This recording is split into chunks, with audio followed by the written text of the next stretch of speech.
Fabulous. All right. Hi, everyone. My name is Melissa Smith, and I am here today, hosted by AARP Texas, which is an organization in which it's a nonprofit, nonpartisan organization that fights for more than 120 million Americans that are 50 and older at the state and national level. They empower people to choose how they live as they age.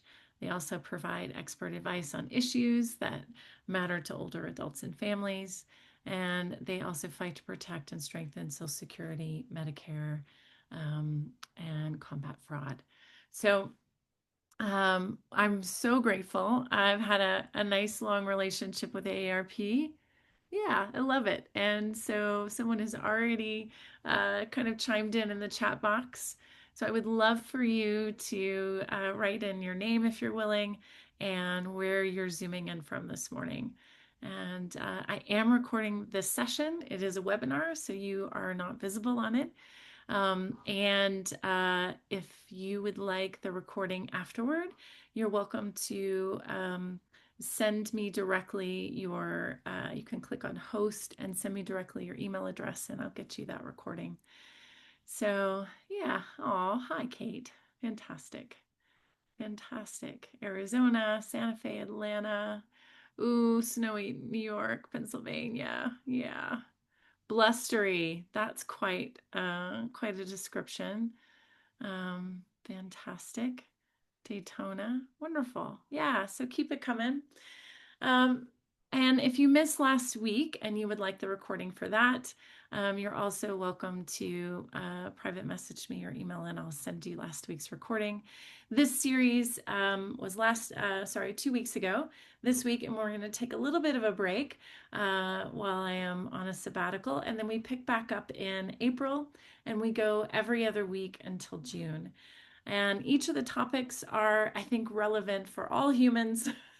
They are specific to caregivers, so I will be addressing some caregiver issues as we go along. But I find that just mindfulness and these tools in general are beyond applicable to everyone as we experience the world today. So that is my goal to make that accessible to everyone. And you're welcome to type in questions, and I would love to hear more about your experience as we go along and do experiential. So, the menu for today, as we talk about cultivating presence and well being, we're going to touch on self compassion and how to cultivate that, also having a sense of awe and wonder. So, our landscape today for our session is broad. I'm going to encourage you to do a couple of things as we start to set yourself up for success. And that might mean, making sure you feel comfortable in your space. Maybe that means closing a door. Maybe that means putting your headphones on if you have that. Mindful if you're listening to me and driving. So if you can be settled in a specific place, know that you don't have to sit down the whole time. You can stand.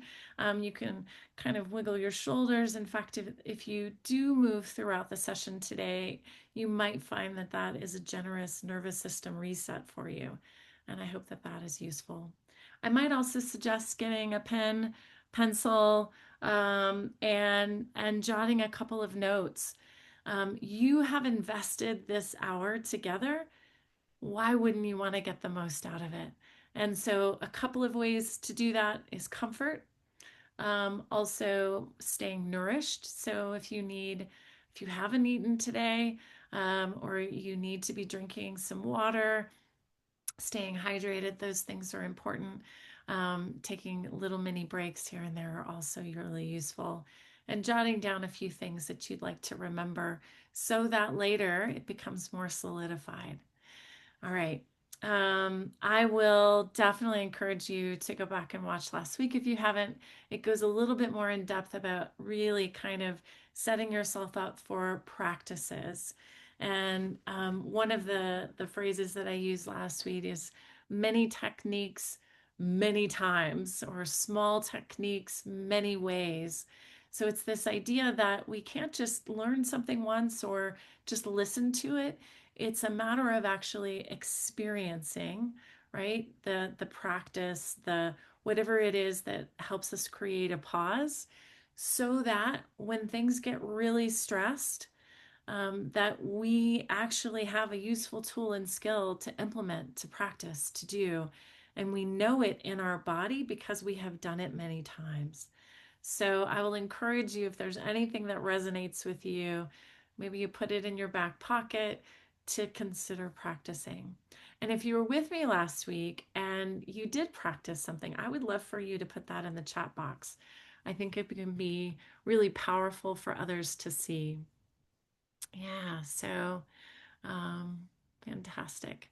I tend to not use the Q&A so much as the chat box because it's multiple things to manage, but I will do my best. Um, let's begin by just a really gentle grounding exercise. Um, one of the things that I tend to cue for you to do is to take your eyes slightly off the screen. Our eyes are on screens almost throughout the day, whether we're checking our phone or using a computer. So allowing it to, instead of hyper focus, to soft focus. It's the difference between, right, a narrow lens and a wide lens. So if you will, take your eyes just slightly off the screen. And if you have anything that's either neutral or easeful to look at, I've got a window here. It is sunny where I am. Sorry for y'all that are in blustery conditions, but maybe that's peaceful for you. But let your eyes just softly fall on something slightly at a distance and see if you can notice anything, any sensations in the face. So, is there tension between your eyebrows? Can you soften that? Is there tension in your jaw? Would it be useful to open and close the mouth or to swallow? Do you notice any tension in the back of the neck or the head? Maybe shrugging the shoulders might be useful. Can you relax your tongue? Can you imagine your throat softening or the space in your throat just gently widening?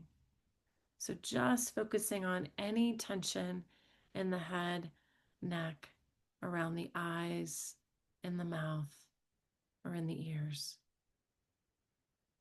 And then a really soft breath, not a forceful breath, but an easy breath in. And as you exhale, either sigh or yawn or just a slow exhale. Okay. And when you're ready, bring your attention back to the screen. What did you notice in that exercise? Was there tension in your face? Were you able to dial it down even the smallest amount? Feel free to put that in the chat box if you will. I'm going to go ahead and share my screen.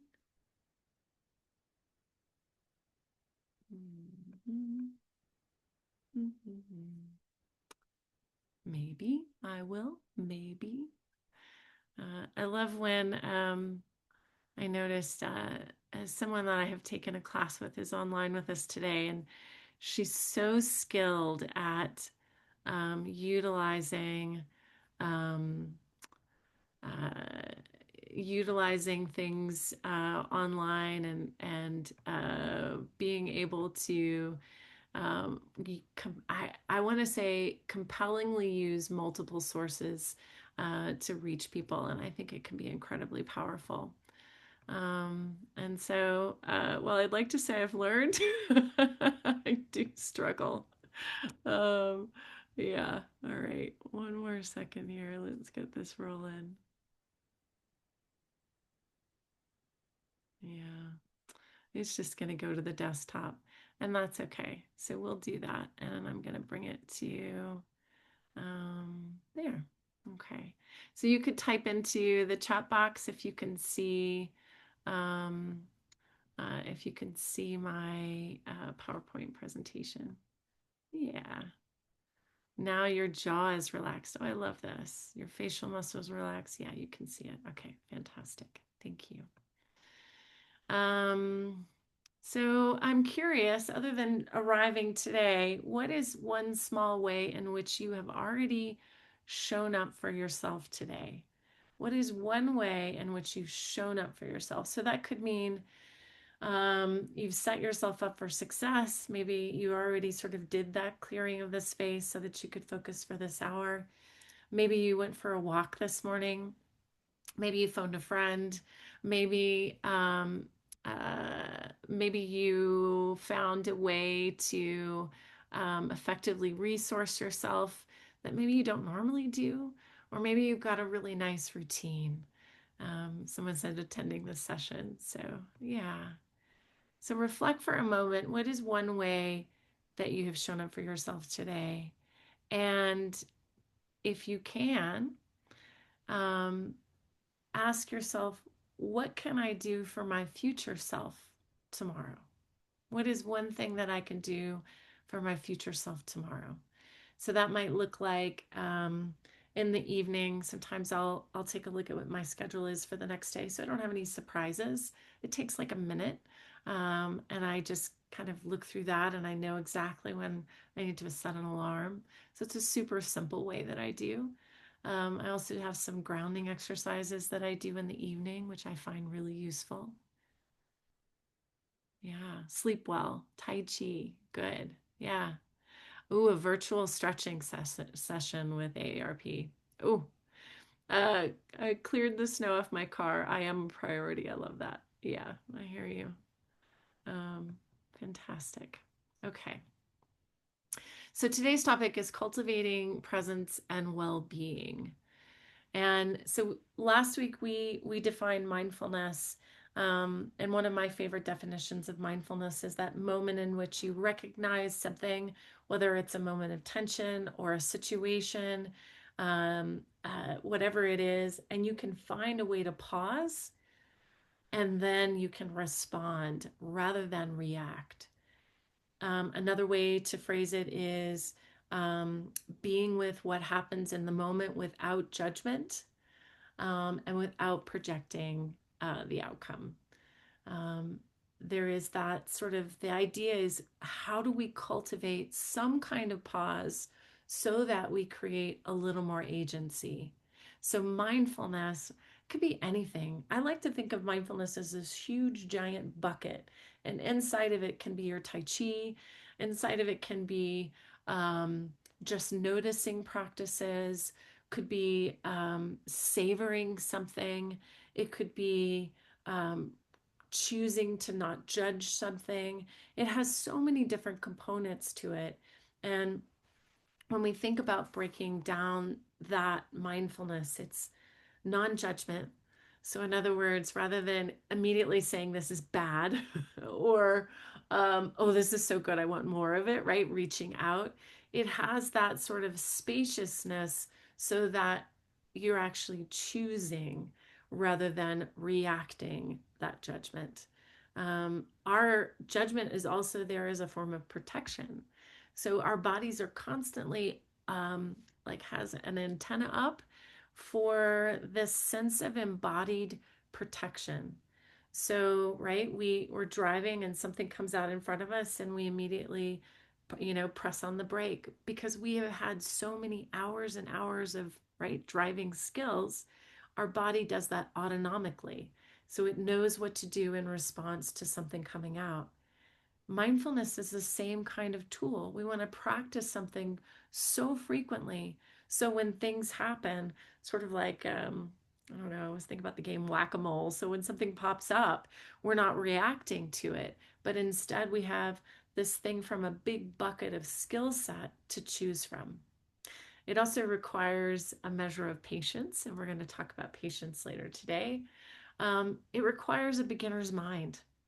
So when we think about having a beginner's mind, that is, in other words, we're open and we're curious to what is happening in the moment. In other words, we're not a fixed mindset or set on things being a specific way.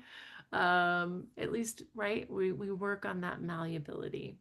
There's a level of trust that comes with mindfulness, of trusting self and others, and that has to stem from that nervous system regulation, not always being that hyper vigilant, right? To constantly guard ourselves. it doesn't mean, especially if you're a caregiver or you're caring for others, right, that we're not creative problem solvers, or we don't kind of think on our feet in order to be able to creatively navigate something or to respond quickly in an emergency situation. That's not what this is. Mindfulness enables us to actually do that sort of work. When we practice, when things are calm, when things are stressful, it's much easier. There's also an element of non-striving, which means I'm not always future tripping, but I plan just enough so that I can remain present in this moment. There's a level of acceptance with mindfulness. Um, in other words, I'm not going to argue with that snowstorm that you're having over there or the sunshine that I'm having here, right?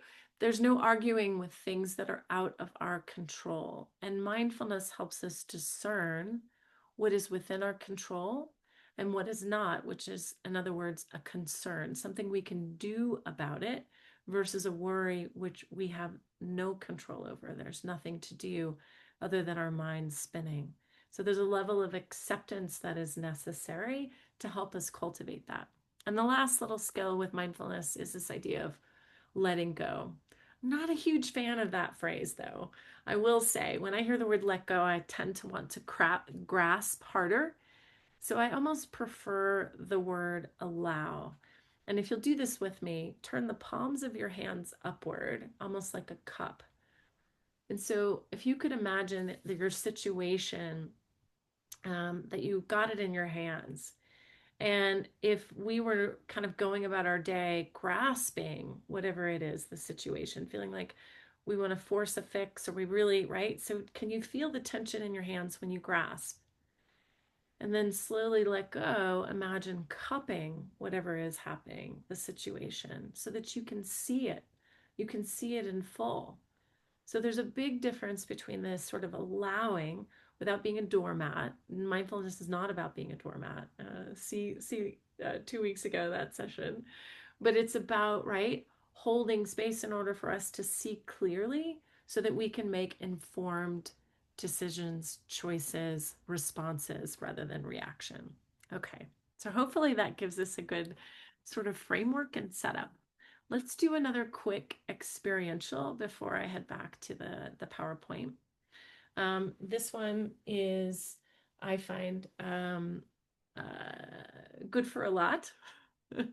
I'll use this sometimes with parents to teach their kids, with caregivers to teach the person they care for, but also as a way for you, right, to embody.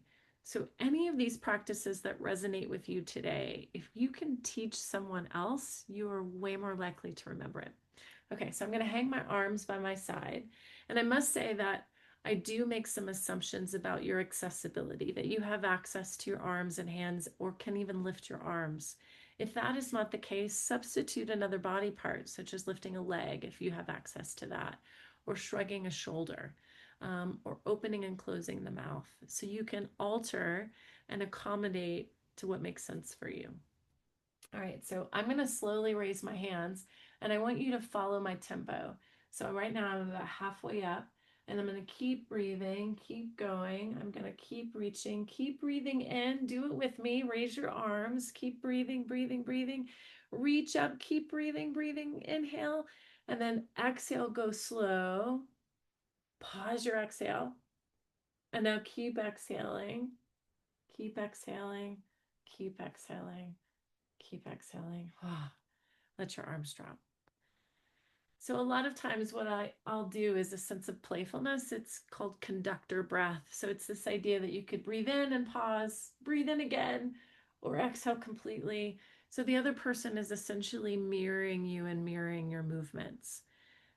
But essentially, what do you do when you wake up in the morning? Some of us shrug our shoulders or stretch up, or even before we get out of bed, we do that big pandicular tension and then release. So if you have done that, what do you notice now in your face and your shoulders and your body? I'm kind of noticing that my seat's a little heavier as I let my arms go down. I'm also kind of feeling some more space between my shoulders and my ears. My breath is a little bit like sparkly, a little bit more vibrant. So just noticing these things. One of the secrets to any of these practices that I'll share with you is that if you can notice how you feel before and how you feel after, then the transformation is what will get you to do it again. If there is even the slightest bit of change that feels any different, better, whether it's neutral or better, that would be a reason to experience it again. And when you notice that you have the agency and power to create change in your body, however small, that's incredibly powerful and empowering. So, all right, I'm going to move back to our presentation. So, when we think about cultivating presence and the difference between that and well being, so, well being is not, and I touched on this a little bit our last session, is not the idea of healthy. Well being is not contingent on our bodies being perfect or even pain free. Well being has a whole spoke of different aspects to it, which make up the entire whole person.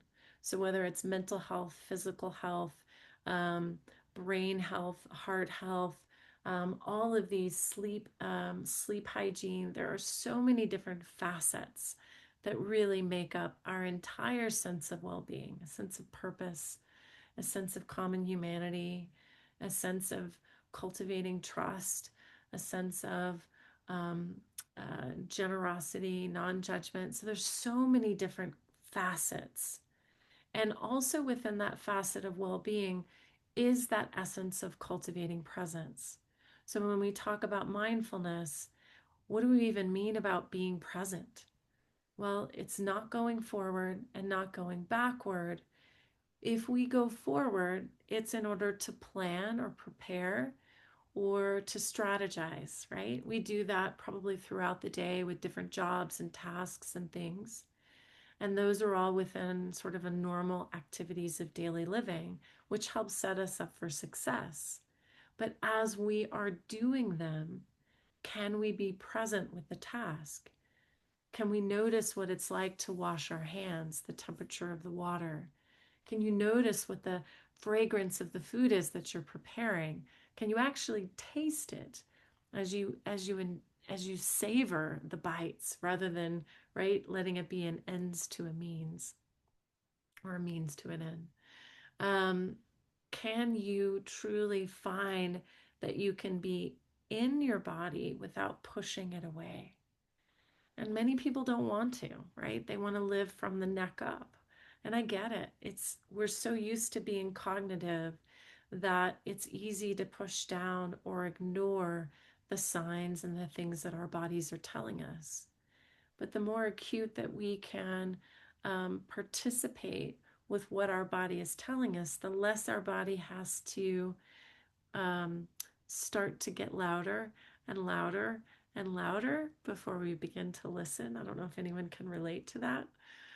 We want to keep it at a whisper rather than a scream when our body is informing us of what it actually needs. So, cultivating a sense of presence helps us tap into that. And it could have also other components to it, such as spirituality and that sense of purpose and meaning. But when we can be with, right, the moment, then we avoid anxious symptoms, right? It helps us dampen those down and it helps reduce depressive symptoms, which is ruminating on the past or creating a sense of worry and having that sense of shutdown in our bodies. So, fully here and now, there's an active focus with presence and a willing attention. So there is a difference between attention and intention. Intention is forward focus, my intention to have well-being, my intention to prepare a meal, my intention, right, to live, right, fully or with kindness.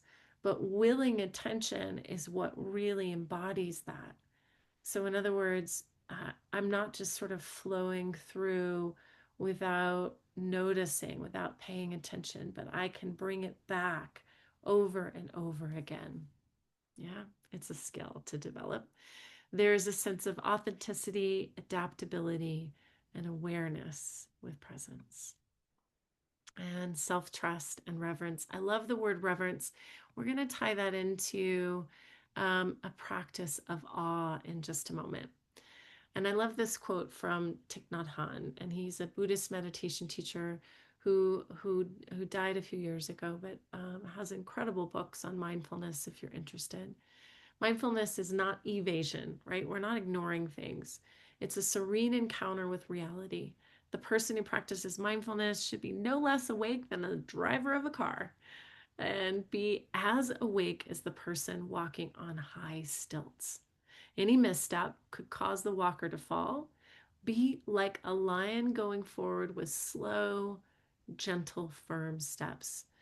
Only with this kind of vigilance can you realize total awakening. In other words, right, cultivating that sense of presence. Are we awake as we move through? Okay, let's take just a moment to do another exercise. I call this essential breathing. So, not changing anything else, just simply take your awareness right at the edge of the nose, right at the tip of your nose.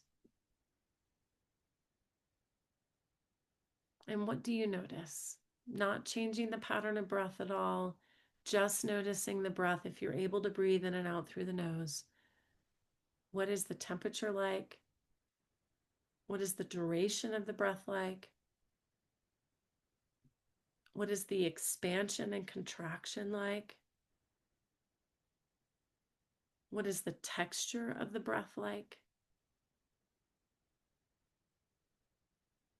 Don't need to change anything. You're just asking a few questions. What do I observe when I breathe in and out through the nose? I'm stuffy. It's restricted. It's cool. It's warm. It's long. It's short. It's staccato. It's elongated. It's round. It's linear. And then wherever you are in your breathing cycle through your nose, just sigh or exhale here. Then breathe in again with me. Breathe in and imagine a waterfall into the exhale. Just slow. Breathe in again and imagine a waterfall into the exhale. Now I'm tracing a circle in the air as I breathe in and as I breathe out. You might find it helpful to trace a circle on your paper. Breathe in half a circle. Breathe out the other half a circle. Breathe in half the circle. Breathe out the other half of the circle. Repeat that 2 more times. There's no forcing. It's slow, it's continuous, and one inhale flows right into the next exhale. Good. And you can put your pencil down or your pen down. Notice what you notice. You might check in with your space and look around. How are you feeling in your space? Do you feel a little bit more at ease or about the same? Feel free to type into the chat box. Oh, this is one of my favorite poems. It's from Donna Folds.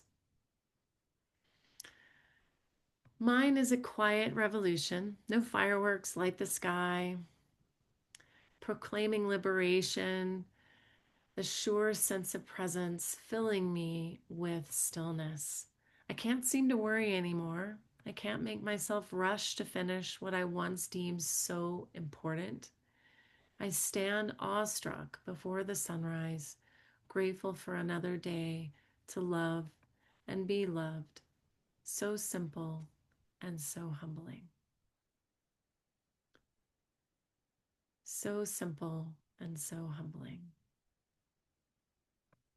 I don't know if you have a morning practice, but one of those practices that I have in the morning is before my feet hit the ground. It's just It's an exhale. It's a touch to my heart. It's a, okay, here we go, Melissa. But it's a ritual that transitions me into the morning with a sense of embodied appreciation. And to me, that is what that poem does. It says, mine is a quiet revolution, no fireworks light the sky. In other words, right? It's another day. So greeting it, tender with it, right? So that I'm not like full steam ahead, but there is this sense of almost required presence. Yeah, someone put the breathing felt like afterward ease, feeling at ease. Okay. So we're going to take another mindfulness practice here of awe and wonder.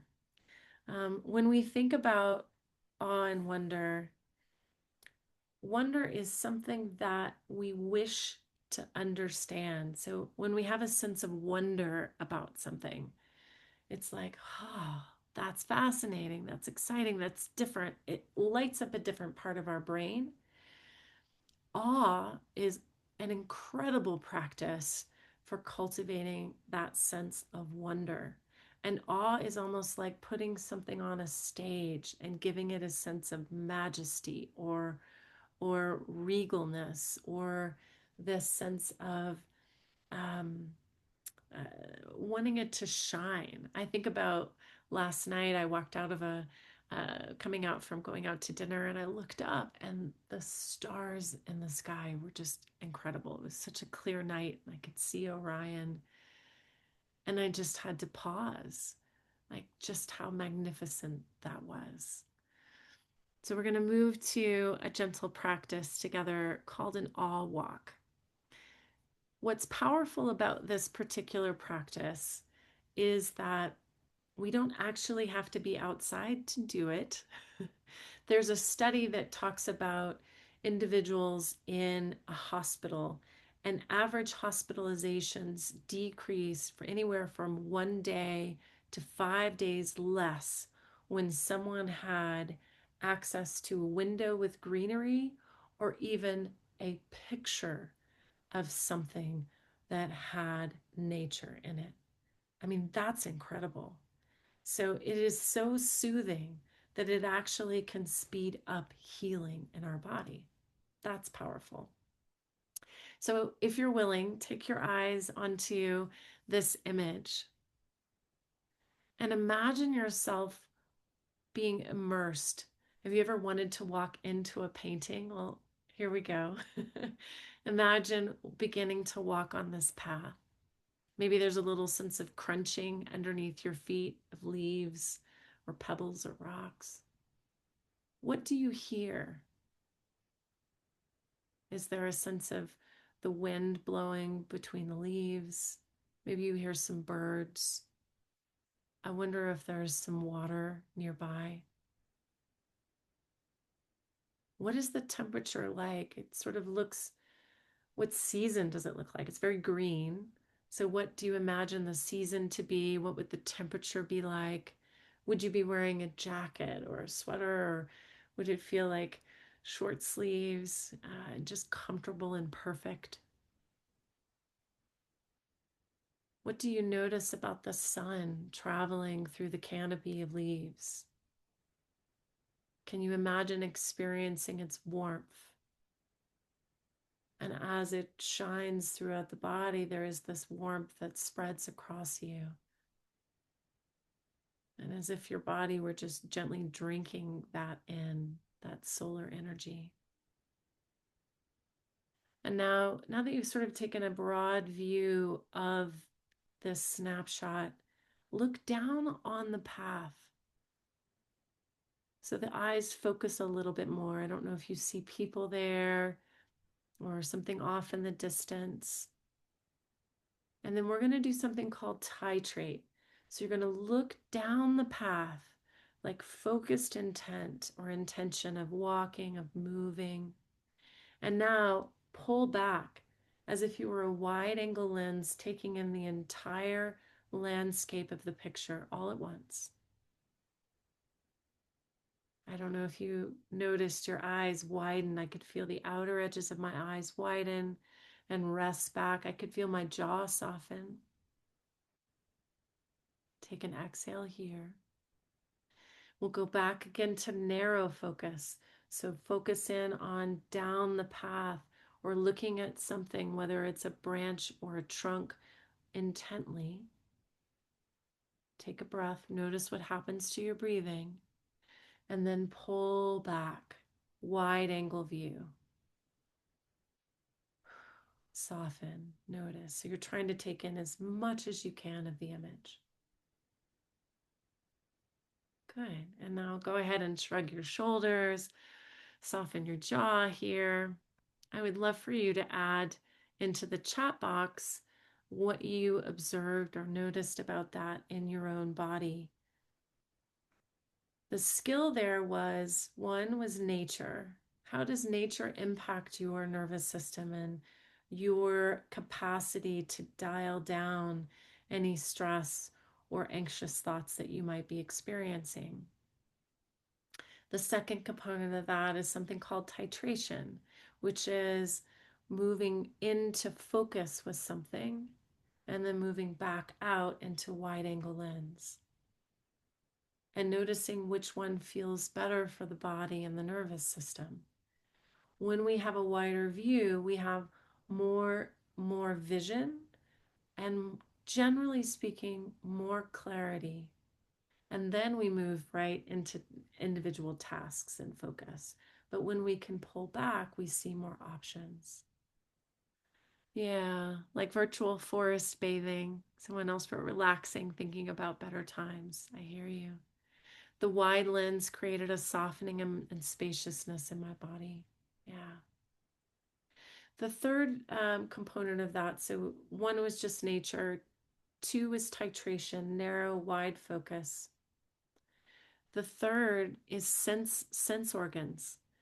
What do you see? What do you hear? What do you smell? What do you taste? What does the air feel like? What does your skin feel like as you're outside? So allowing yourself to be immersed into your environment really, again, brings you into that present moment. We call that a grounding exercise. So when we can ground and be with our actual senses of what's happening, again, we have more options and more choices for decisions and responses, which is so critical for us as humans. So, all right. Wonder and compassion. I love this. If you look at wonder and compassion as a circle, half the arc is the circle is an infusion of wonder, and then the thought will be, hopefully, kind and gracious. So wonder and curiosity are similar.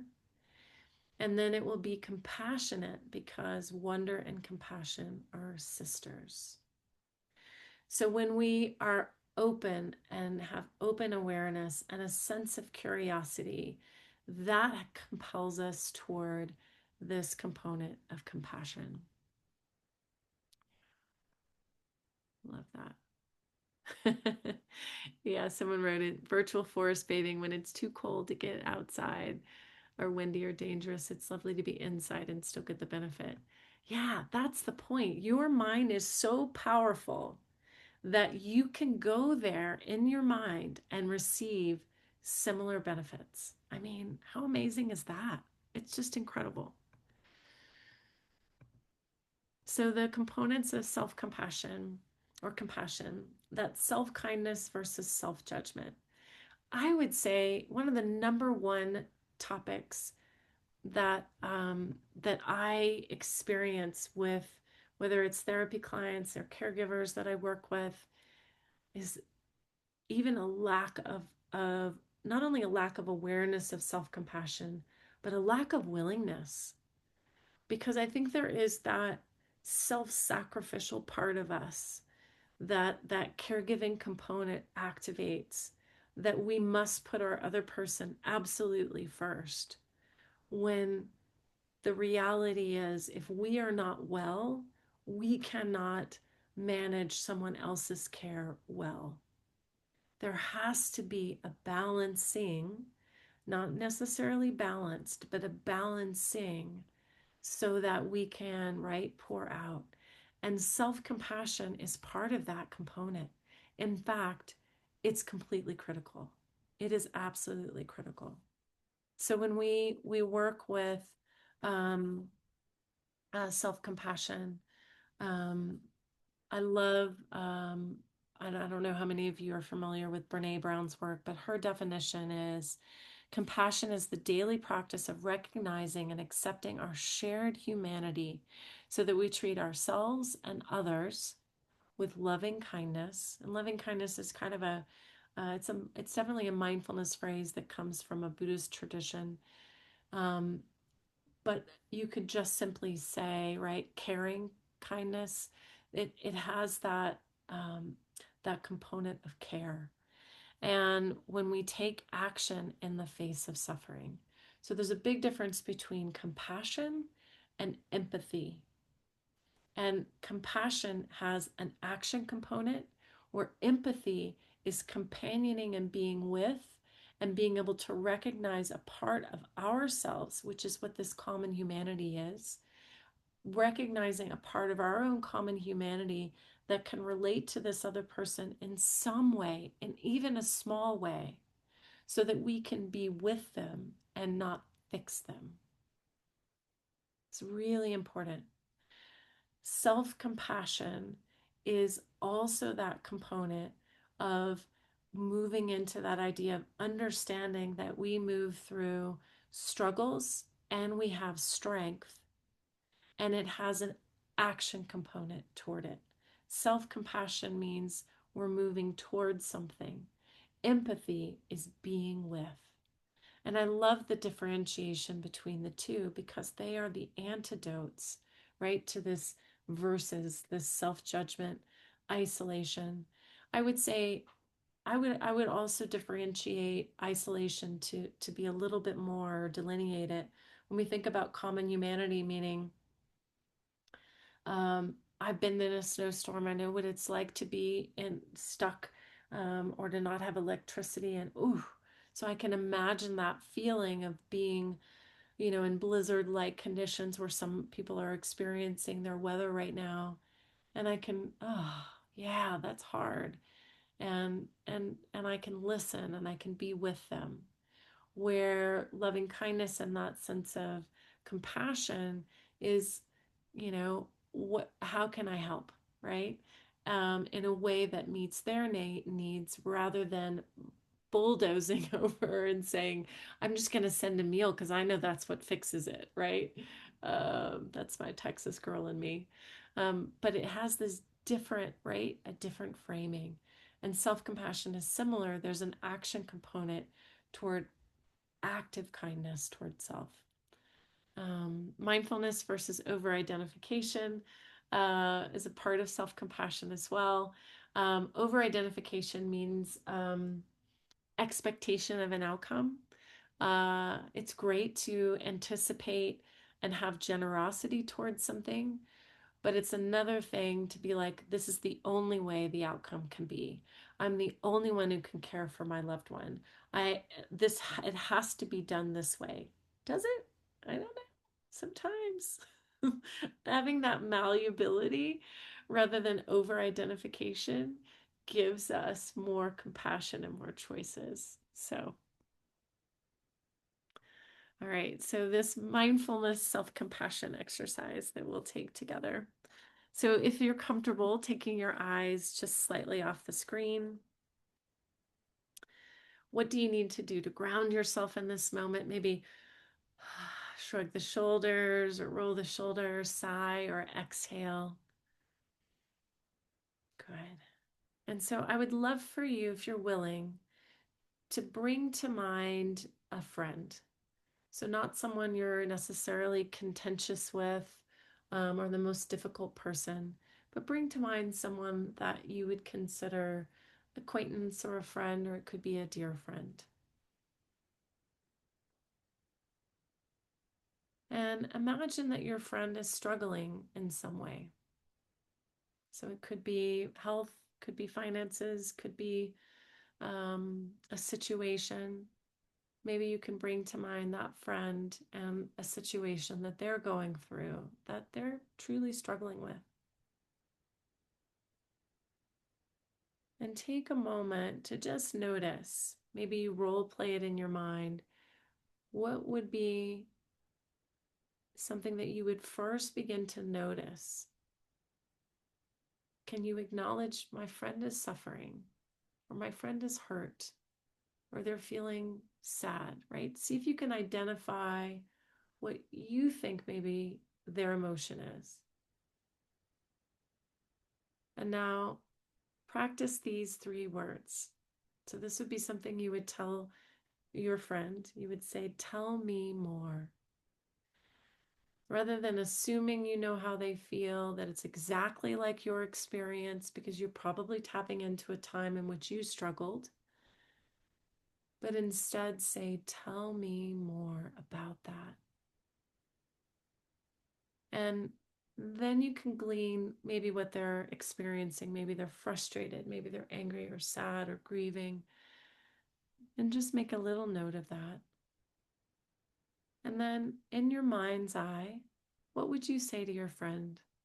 If there were encouraging words, not a should statement, "Well, you should do this," or "I did that." But what would be an encouraging statement that you might consider? "Oh, that's hard. Hmm. I'm right here. I support you." Imagine your friend starts talking bad about themselves and they're like, "I can't do this. Um, I'm so stupid."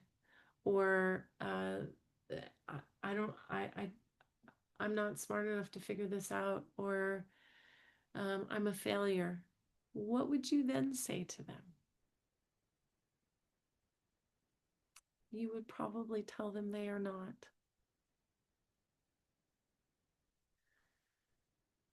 So reflect for a moment. So shifting gears on a time in which you experienced something similar to what they're going through.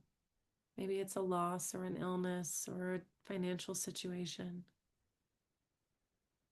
And then either imagine those words you spoke to them back to yourself. "You've got this," or "I'm here."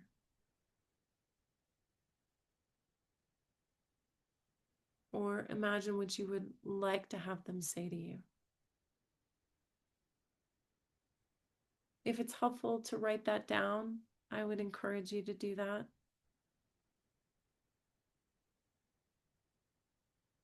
And then shrugging your shoulders or taking a sip of water, sighing or exhaling. So just notice for a moment. So I'm curious how that exercise was for you. It was pretty quick. The key components is, right, when we are so hard on ourselves, can we imagine what a dear friend might say to us? Or if you're not able to do that, you can flip it. What do you normally say to someone else to encourage them? Remember, you want to avoid the fixing, the "you should do this" statement or "you" statements. And you really want to come from this place of just acknowledgement. "Tell me more. That sounds hard." Or "Gosh, I think you're doing the best you can." Right? So you're moving in the direction of finding some kind of validation as opposed to repairing them. Yeah.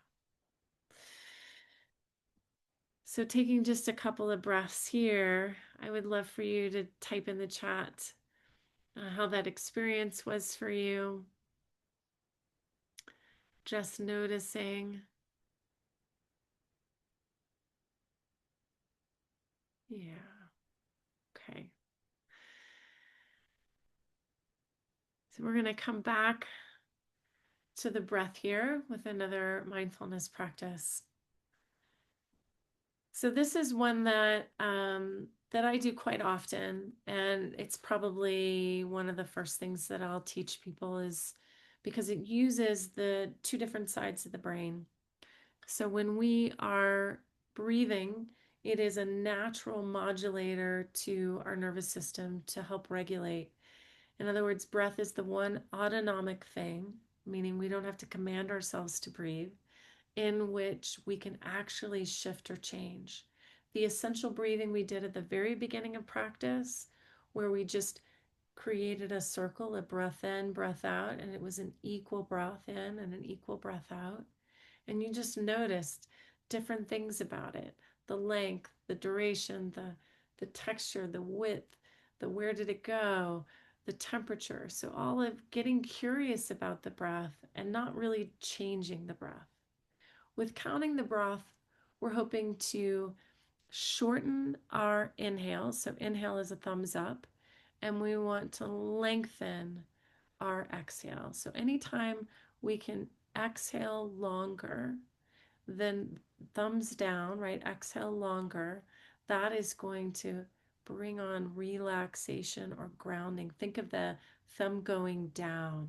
So any expiration of breath is going to bring in more of what we call the parasympathetic nervous system, or the rest and digest relaxation response. Okay, let's do it together. Yes? So if you want to take your eyes off the screen somewhere, you can look right or look left or close the eyes, whatever feels good for you. And I'm going to encourage you to place a hand wherever you feel breathing right now. So if you feel breathing in your throat, for example, or your upper chest, or your rib cage, or your belly. So place a hand where you feel the most movement of breath.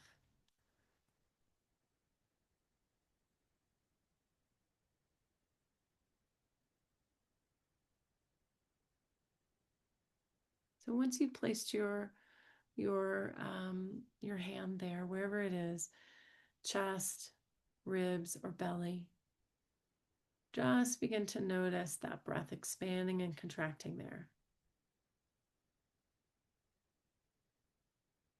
And what do you notice that begins to change? I'm really curious. What begins to change? On this next exhale, see if you can exhale just a beat or two longer than your inhale. So there's a breath in. The exhale is just a beat or two longer. You're not forcing anything, but you're just noticing, can I lengthen it just a little more and then circle back to my inhale.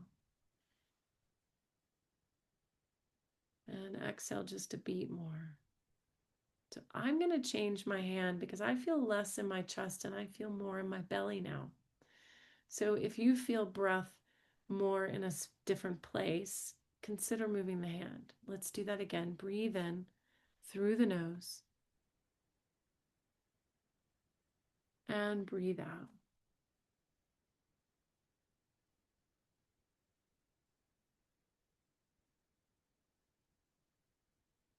And as you breathe out, can you make the exhale just a smidge longer? Ah, yeah. I just felt my shoulders drop. Let's do two more. Exhale just a little longer. Relax the arms by your side and let's move to counting. We'll start really small. So breathing in for 3, 2, and 1, and exhaling for 4, 3, 2, and 1. Do that again. Breathe in for 3, 2, and 1, and exhaling for 4, 3, 2, and 1. One more. 3, 2, and 1. Exhaling for 4, 3, 2, and 1. Good. Normal breath. Wow. I've noticed my breath now is a little more in my ribs. Did your breathing change to a different location? Could you feel more or less movement in a different place than where you placed your hand? And did you notice when you stopped counting, the breath lengthened still? Okay. So we're going to take just a second to recap a little bit. I would love for you to put in the chat box, and you guys can help me recap some of their favorite exercises or things that you think you want to repeat today. We learned the difference between well-being and presence and talked about what mindfulness was. So if there were any components of mindfulness that felt like, oof, I want to work on that, like allowing or non-judgment or patience. So if there was some sort of component of mindfulness that you're like, yeah, oh, someone put focusing. So we looked at the picture of nature, and just looking at nature in and of itself will change your breathing. And adding a wide view versus a narrow view, a landscape, is also going to change your breathing and help move you into the present moment. Yeah. We did self-compassion exercises. So we imagined either what we would tell one of our good friends, or we would imagine what they would tell us. And so that's called externalization. So using a technique to not internalize, right? Gobble up all of the negative, right? Thoughts and ideas that we have about things, but instead remember that we have, right, common humanity with others. We did a little exercise on the difference. What is awe? What is wonder? Wonder is that curiosity. How can I be more curious about things? And then using wonder and awe in order to experience, right? That idea that we are so much in this shared humanity together. Yeah, circle breathing, allowing, wide lens. Excellent. Okay, everybody. I am so honored and excited to have you all join me today. I realize I didn't actually introduce myself in the very beginning because normally I'm used to someone else doing that. But I will say my name is Melissa Smith, and I'm going to type my email address here into the chat box.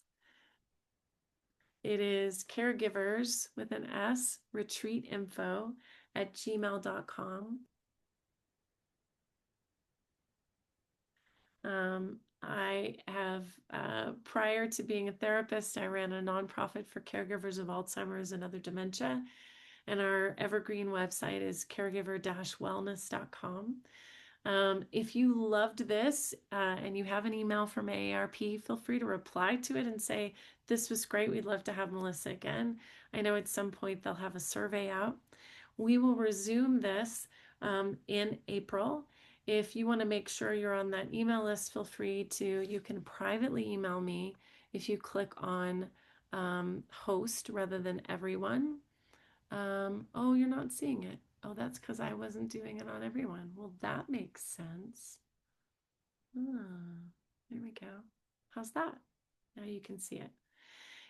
You will, AARP tends to not send out the replays.